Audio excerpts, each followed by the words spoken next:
Thank you, Christy. Our next speaker is Annie Bourneuf, Associate Professor in the Department of Art History, Theory, and Criticism at the School of the Art Institute of Chicago. Annie first mentioned this intriguing scrapbook to me about a year ago, knowing of Harvard's extensive yet underexplored collections related to this Bauhaus weaver, and I am thrilled that she decided to take it on as a topic for her paper, which is titled Otti Berger's Bauhaus Picture Book. Please welcome Annie Bourneuf.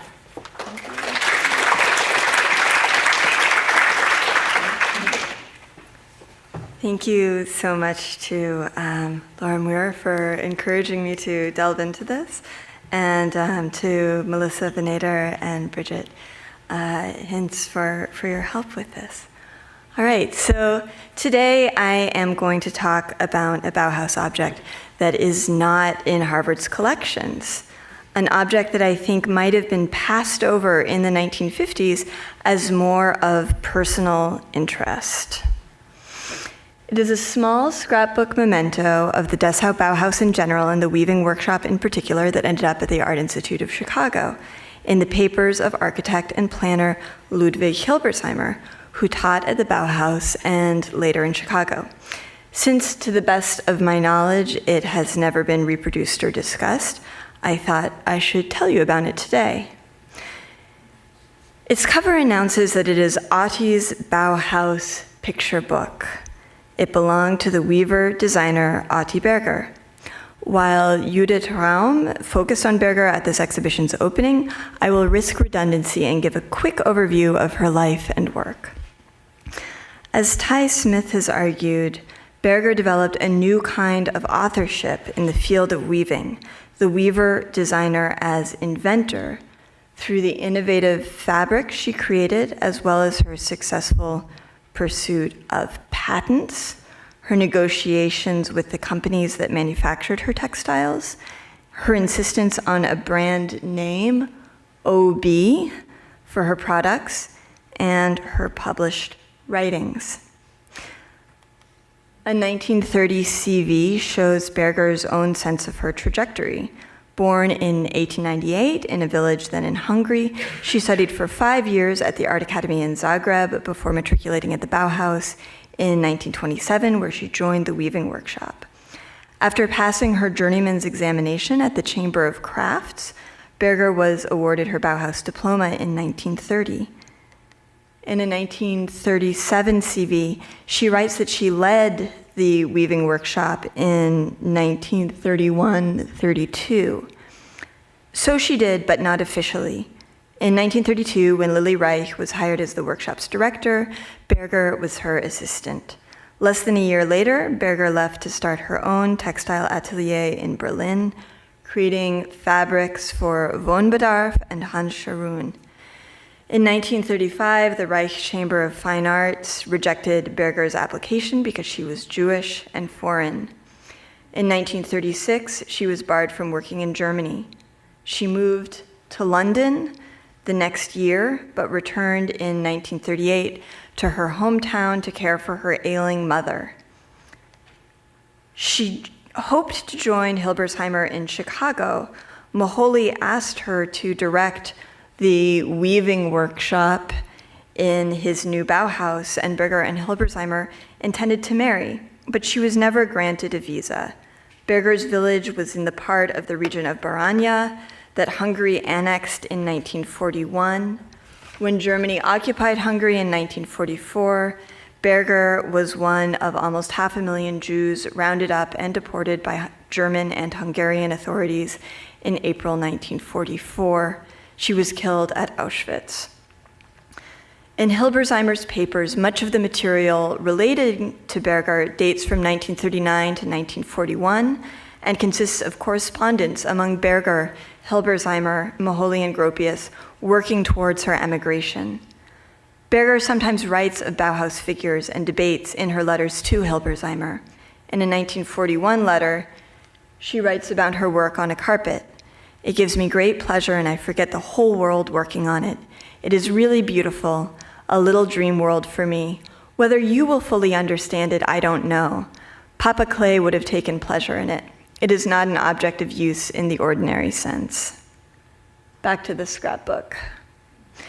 Its 6 double-page spreads, Leporello folded between the front and back cover, combine photographs and halftones, inscriptions in colored pencil, and snipped out headlines, phrases cut from newspapers and magazines, and bits of weaving material to make a seemingly lighthearted, high-spirited narrative of education, friendship, and romance at the Bauhaus, centered on the weaving workshop.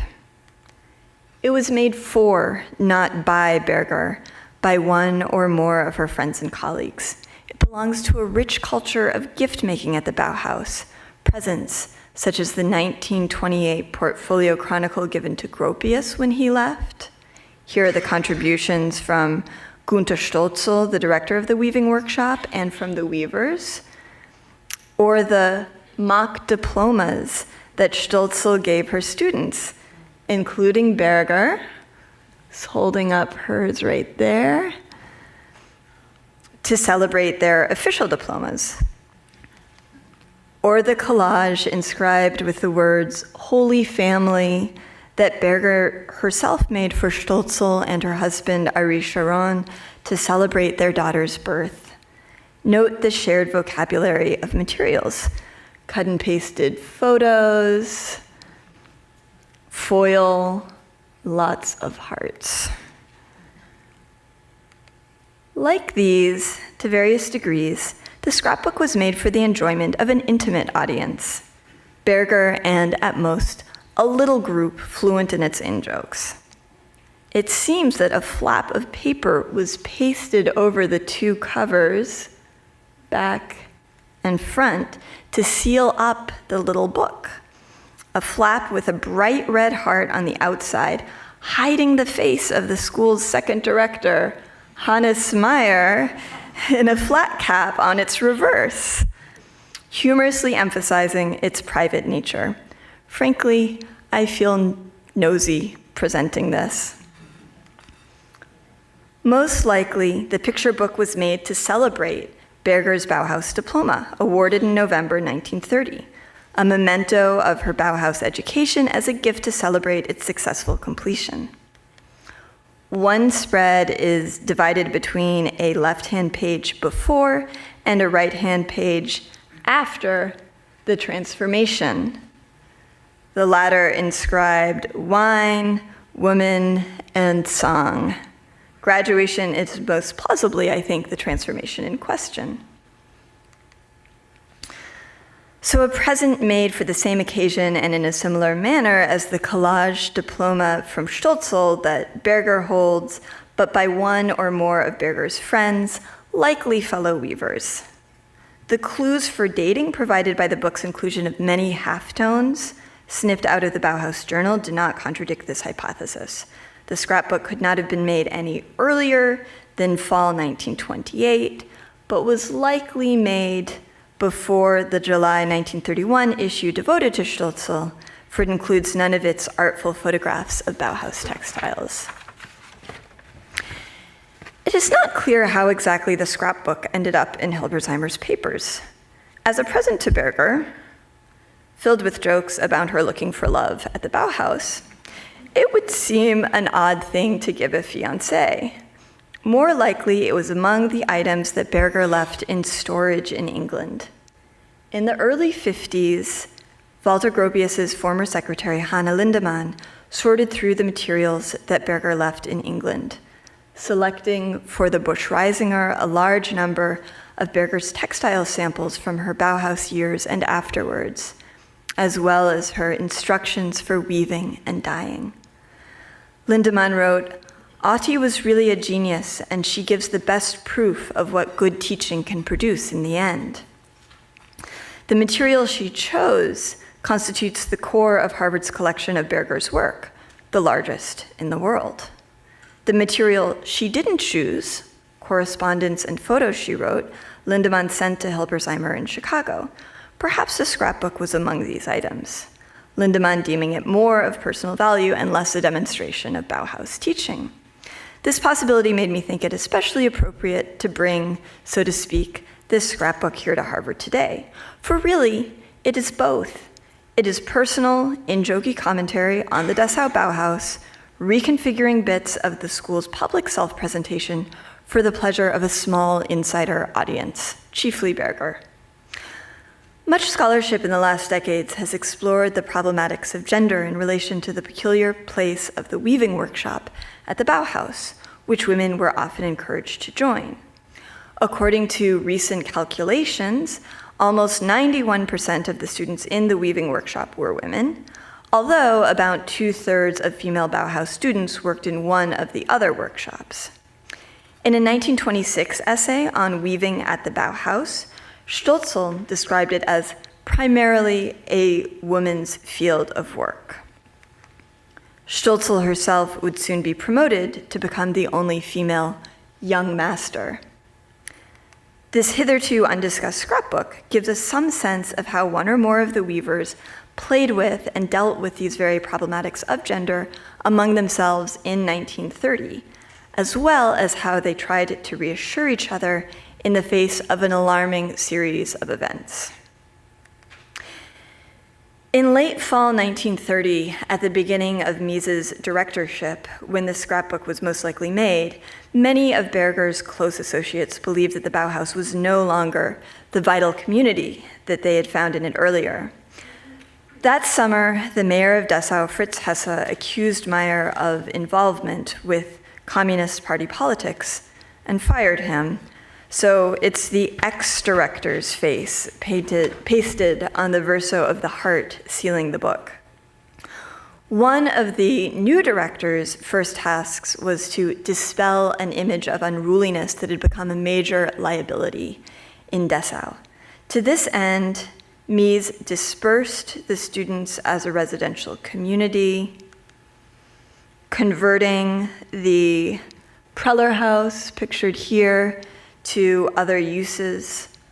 On October 22nd, former Bauhaus student Gustav Hassenpflug wrote in a letter to Berger that with this action, quote, the liveliest idea of the Bauhaus disappears, end quote.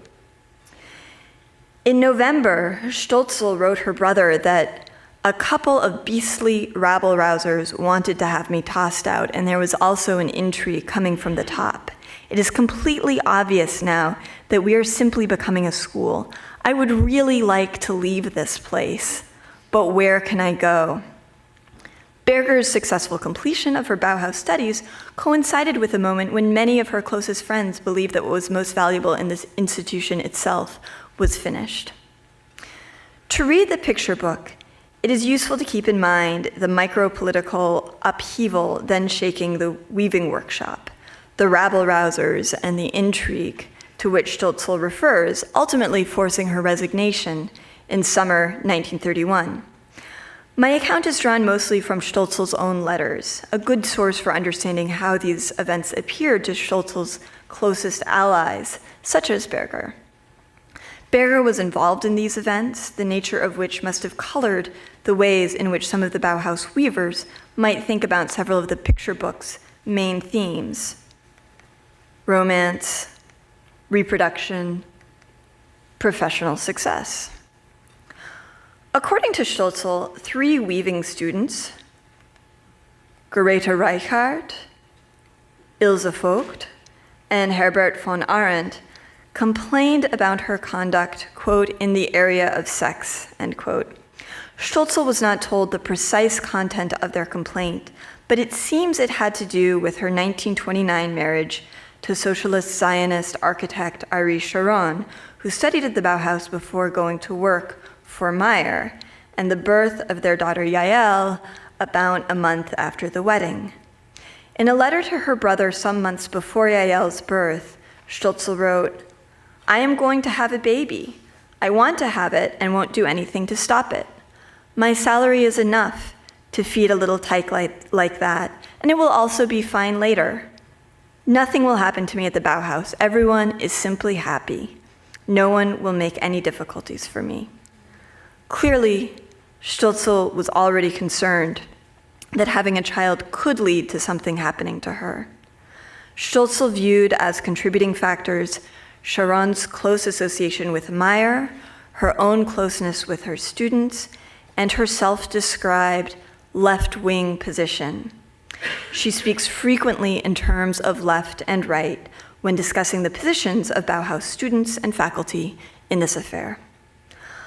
Already in summer 1930, Berger was acting as Stölzel's deputy, filling in for her and leading her defense by the other weavers, writing a letter to the 3 accusers, which was signed by 9 other weavers, including Margaret Leichner and Annie Albers.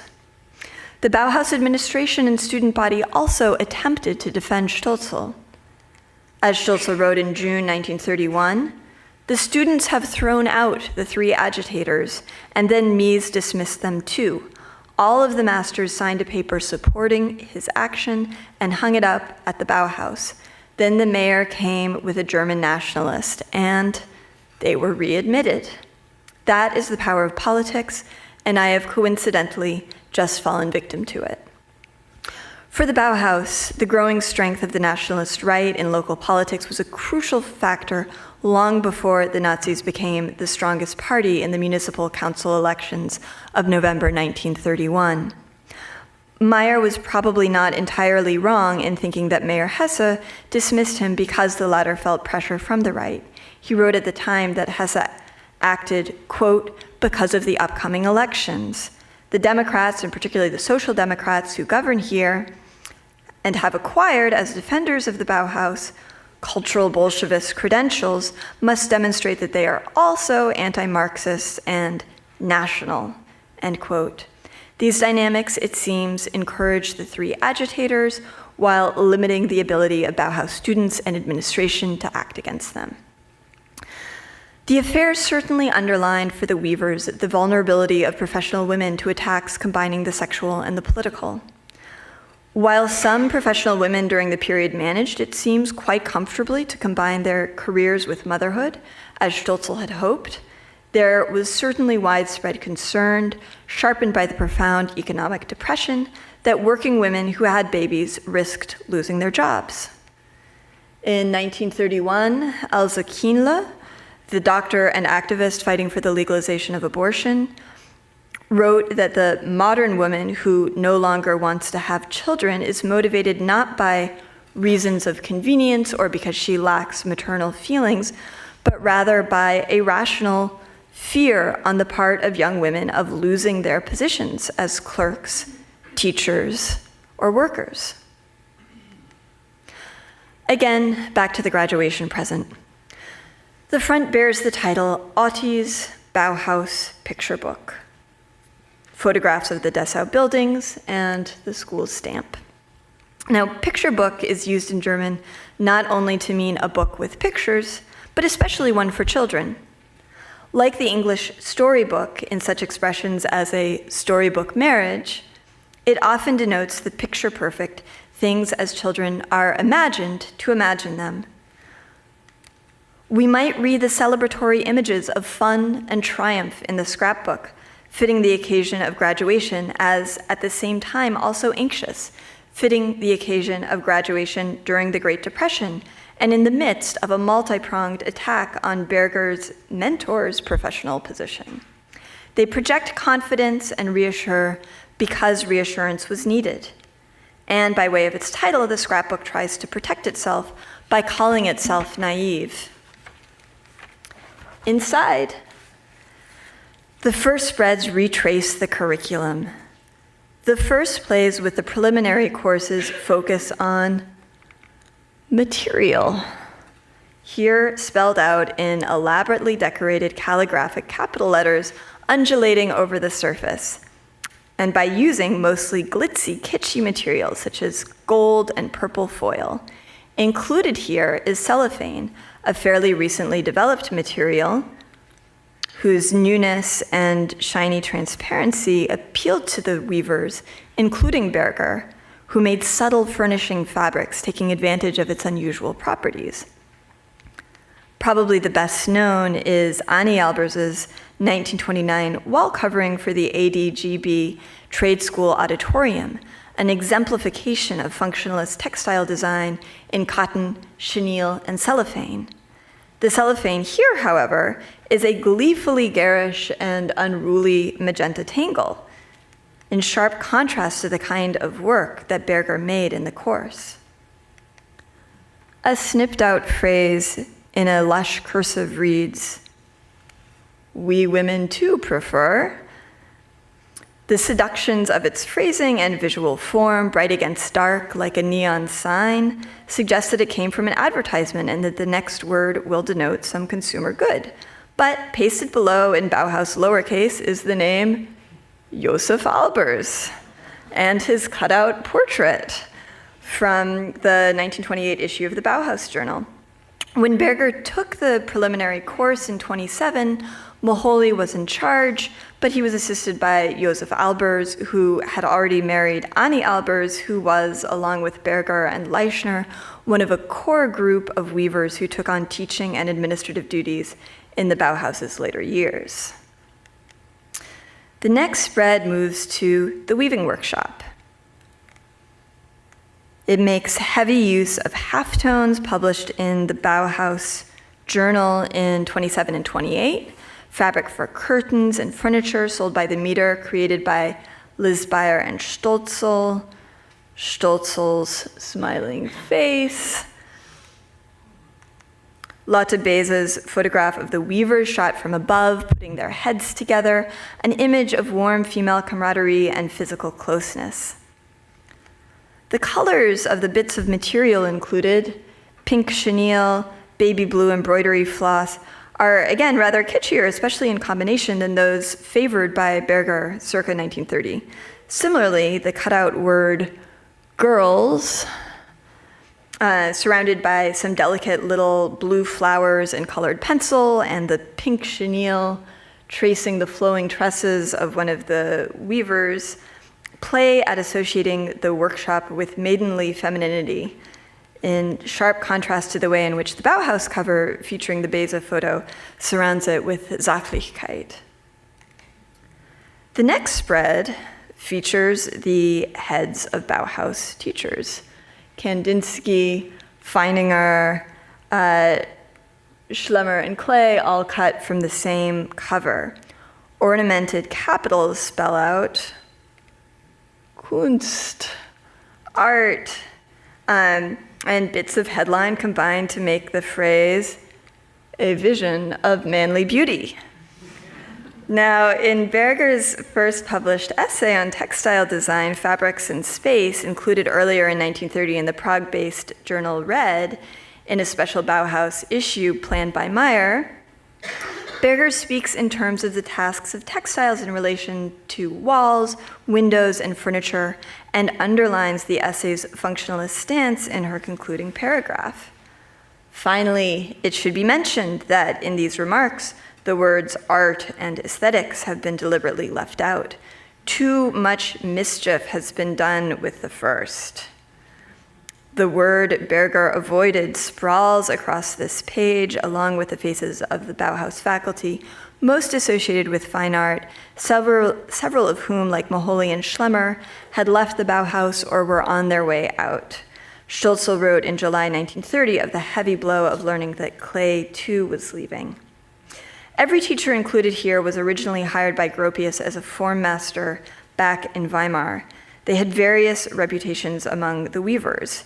Stolzel privately blamed Kandinsky as an instigator in the intrigue against her, whereas she and Berger esteemed Klee highly. In Fabrics in Space, Berger cites Klee with approbation. Now we have material analysis, but one could say here with the painter Klee, intuition is still a good thing because you must listen to the secrets of the fabric, trace the sounds of the materials. So a couple different jokes play out here. First, the aesthetic quality of beauty, central to discussion of the fine arts, becomes here Männerschönheit, the beauty of men, men's beauty, playing at once on the idea of the relative dominance of men in the fine arts, die schönen Künste, and on that of aesthetic appreciation of beautiful male faces and bodies. Of course, hardly a new connection, but rather a recurring topos from Winkelmann to body culture in the interwar period, and something that the women of the Dessau weaving workshop might have been exceptionally well positioned to be a bit ironical about. I think also of a cinematic representation from the next year of camaraderie among female students, forged in part through the activity of looking at photographs of men together. The scene in Mädchen in Uniform, in which one of the girls shows the protagonist her clandestine shrine of photos of movie star Hans Albers. Here the joke is, of course, compounded by the fact that the faces of the mostly middle-aged form masters are not very like the ones seen as models of masculine beauty. The next rather cryptic spread is the aforementioned before and after one, speaking, it would seem, to Berger's transformation from student to professional. After that follows an exuberant celebration of pink and silver foil, dancing feet in pumps and legs in stockings and in pants, hearts, dancing couples, and breathless phrases. Love, victory, dream of the most beautiful hour of your life, high society. Viewed apart from the rest of the scrapbook, this spread looks like a riff on mass cultural fantasies of love as a means of ascending to wealth, status, and high society. It's likely that at least one or two of the phrases and halftones have been snipped out of such material. A couple photos of Berger, one taken by her close friend Gertrude Arndt, show her posing with gingerbread hearts.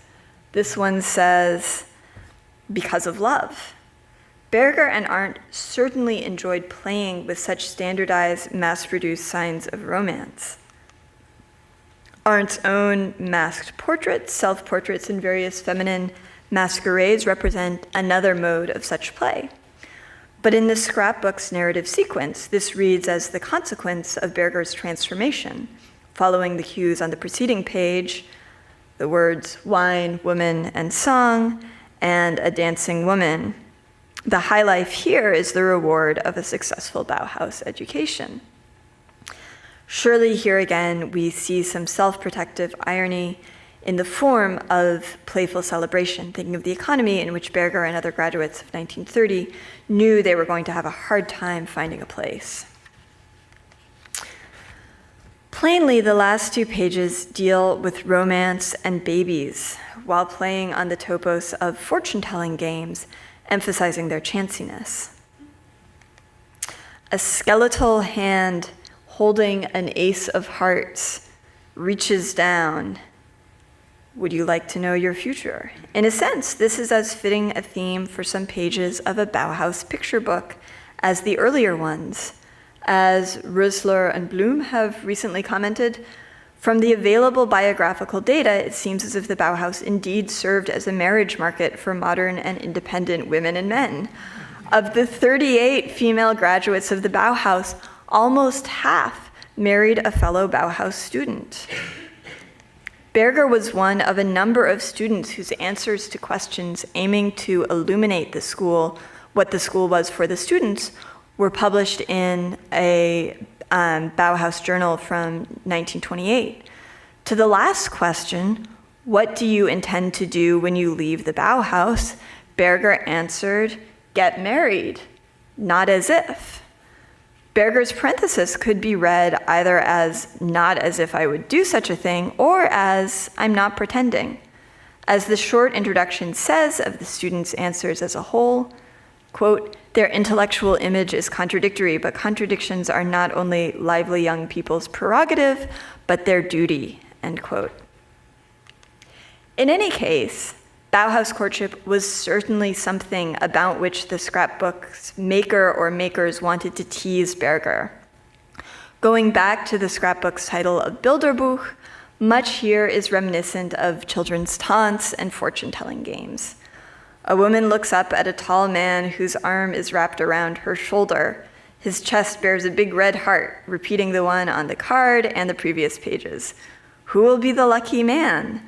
Sprinkled about are the faces of young men, photographs, not halftones, presumably the faces of Bauhäusler. On the right, the heart is a decorative cutout on a cradle with a squalling baby.